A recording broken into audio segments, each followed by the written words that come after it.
என்னடா மேஷாக்கே சும்மா உட்காந்துருக்க? ஒன்றும் இல்லைடா, சும்மா போர் அடிக்குது, அதான் உட்காந்துட்டுருக்கிறேன். வா. ஒரே போர் அடிக்குது. எங்கே நம்ம 2 பேர் தான் இருக்கிறோம், வேற யாரையும் காணோம். நம்ம பசங்களை வர சொன்னானே, இரு ரூபனுக்கு கால் பண்ணலாம். ரூபனே எங்கே இருக்கிற? இதோ வந்துட்டு இருக்கேன்டா. வீட்டு படிக்கட்டில் தான்டா ஏறிட்டு இருக்கேன். ஏதோ 2 மினிட்ஸில் வந்துட்டே இருப்பேன். பாத்தியா, நம்ம கிட்ட கதை கொடுக்குறான். வீட்டில் தான் இருப்பான், கேட்டால் வீட்டு படிக்கட்டில் இங்கே ஏறின்னு இருக்கிறேன் அப்படி இப்படின்றான். இப்போ பாரு, எவ்வளோ நேரம் ஆகும் நீ வர? நீ பேசிட்டே இருக்கிற நேரத்தில் நான் வந்துடுவேன்டா. ஃபோனை வைடா, சீக்கிரம் வந்துடுறேன். சரி ஓகேப்பா, நான் ஃபோனை வச்சுறேன், நீ வா. சரி இரு. ஹைடா, ஜாலியாக இருக்கீங்களே? எங்களை பார்த்தா ஜாலியாக இருக்கிற மாதிரி தெரியுது. இப்போ தானே சிரிச்சு பேசியிருந்தீங்க. மூடிக்கிட்டு உட்காருறா.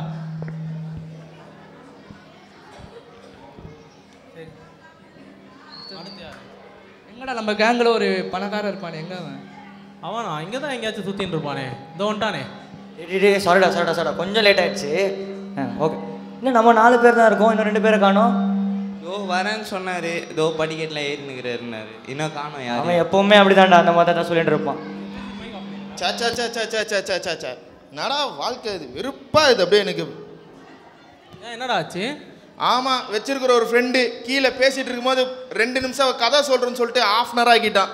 அவனால தான் லேட்டு, இல்லாட்டி நான் சீக்கிரம் வந்திருப்பேன். ஐயோ, அவங்ககிட்டயா மாட்டிக்கினேன். சரி விடு.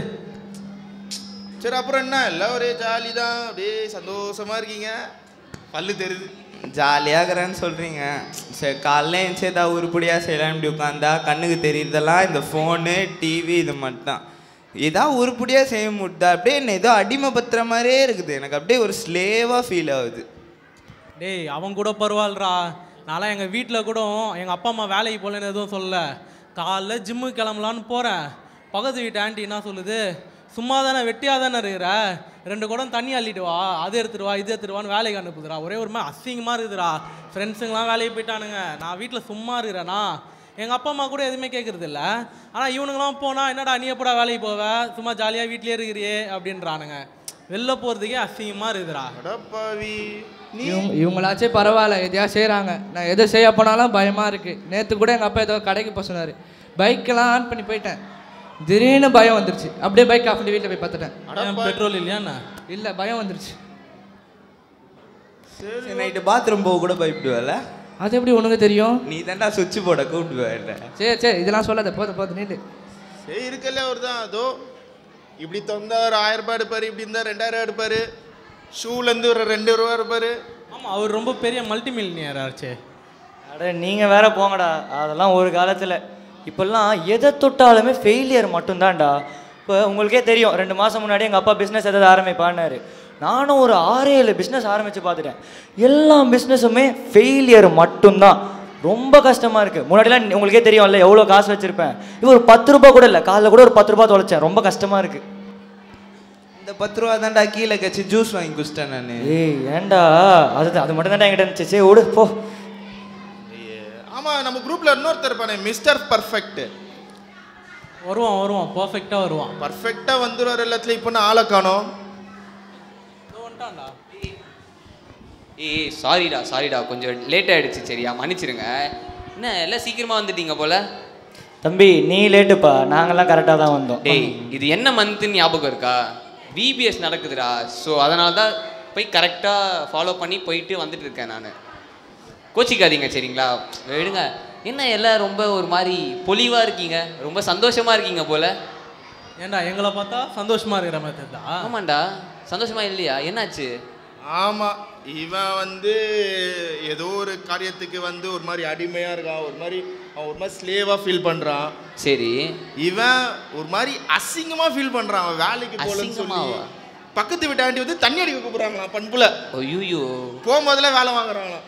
ஒரு மாதிரி வேலைக்கே போகாமல் வெட்டியாக இருக்கனால இப்படி பண்ணுறேன்னு சொல்லுற மாதிரி அசிங்கமாக ஃபீல் பண்ணுறான். அவன் இப்போ பயந்தே சாவறான் வாழ்க்கையில். என்னடா பாத்ரூம் போகிறது கூட பயப்படுறேன்னு சொல்லி கலாச்சிட்டு இருக்கான். அவன் பேர் ரொம்ப பெரிய பணக்காரனா இருந்தான், மில்லியனர் அவன். அப்படி சொல்லி தாண்டா அவன் ஃபெயிலியரே ஆகிட்டான். எது தொட்டாலும் அவனுக்கு ஃபெயிலியராகவே இருக்கு தெரியுமா? சிச்சோ, இப்படிதான் ஆகிட்டு. சரி ஓகே, இவங்க எல்லாரும் பரவாயில்ல. அப்போ நீ ஜாலியாக தானே இருக்க? ஆமாம் தானே? இல்லையா? நீ பார்த்த நான் ஜாலியாக இல்லையா? இவங்களுக்கு எல்லாருக்கும் இருக்கிறது ஒரு ப்ராப்ளம். இவங்க எல்லாருக்குமே சேர்த்து வச்சு எனக்கு ஒரே ப்ராப்ளம் தான்டா. டேய் என்னடா நீங்க இப்படி பேசுறீங்க? அப்போ நீங்க அந்த ஒருத்தர் மறந்துட்டீங்களா? யாரு யாரு யாரு? யாரு? டேய் நான் நம்ம ஏசப்பாவை பத்தி தான்டா பேசுறேன். ஏசப்பா புரியலையே. இப்போ நார்மலாக சரி ஓகே மேக்ஸ்ன்னு வச்சுக்கோங்க, அந்த ப்ராப்ளம்க்கு ஏதாவது ஒரு சொல்யூஷன் இருக்கும்ல, அந்த மாதிரி தான் நம்ம லைஃப்லையும் ஏதாவது ப்ராப்ளம் வந்தால் கண்டிப்பாக ஒரு சொல்யூஷன் இருக்கும். அந்த சொல்யூஷன் யாருன்னா நம்ம ஏசப்பா மட்டும்தான். ஏண்டா எல்லாருக்கும் ஒரு ஒரு பிரச்சனைன்றேன், நீ என்னன்னா எல்லாத்துக்கும் ஒரே சொல்யூஷன் சொல்கிறேன். டேய் இப்போ வந்து இவன் என்ன சொன்னான், ஸ்லேவாக இருக்கேன், அடிமையாக இருக்கேன், ஏதோ ஒரு விஷயத்துக்கு வந்து அடிமையாக இருக்கேன்றான். பட் ஆனால் கர்த்தர் என்ன பண்ணாருன்னா அவனை வந்து சன்னாக மாற்றிட்டார். ஓகேவா? முன்னாடியே நீ என்ன சொன்ன, எனக்கு வந்து ஷேமாக இருக்குது, ரொம்ப அசிங்கமாக ஃபீல் பண்ணுறேன்னு சொல்கிற. ஷேமாக இருந்த உன்னை வந்து கண்டிப்பாக கர்த்தர் உன்னை என்ன பண்ணுவார்னா ஃபேமஸாக மாற்றிடுவார். அவ்வளோதான்டா. இப்போது நம்ம கையில் இருக்கிற பாவம், சாபம், தீமை, இந்த மாதிரி கெட்ட விஷயத்தெல்லாம் எடுத்துட்டு நமக்காக சிலுவையில் வந்து அதை எக்ஸ்சேஞ்ச் பண்ணி நமக்கு அவருடைய நன்மை எல்லாமே நம்ம கையில் கொடுத்துட்டாருடா. அவ்வளோதான். சரிங்களா? அவ்வளோதானா? இதே எப்பறம் நாங்கள் எடுத்து யூஸ் பண்ணுறது? டேய் சிம்பிளான விஷயம்டா, ஒன்றும் இல்லை. நீ வந்து கர்த்தருடைய வார்த்தைக்கு கீழ்ப்படிஞ்சு விசுவாசிச்சாலே போதும், இதெல்லாமே ஆட்டோமேட்டிக்காக கிடைச்சிடும். அதே மாதிரி இந்த ப்ராப்ளம்ஸ்லாம் இருக்குது பார்த்தீங்களா, அதை விட பெருசான ஒருத்தர் நம்ம கர்த்தர். சரியா? ஸோ அந்த ப்ராப்ளம்ஸ்லாம் நீங்கள் ஃபேஸ் பண்ண பயப்படவே போயிடுவாதீங்க, கர்த்தர் இருக்கார். அவ்வளோதான். ஓகேடா. எதுக்குடா இதுக்கெல்லாம் ஃபீல் பண்ணிட்டு இருக்கீங்க? வாங்கடா போகலாம். சரி சரி சரி.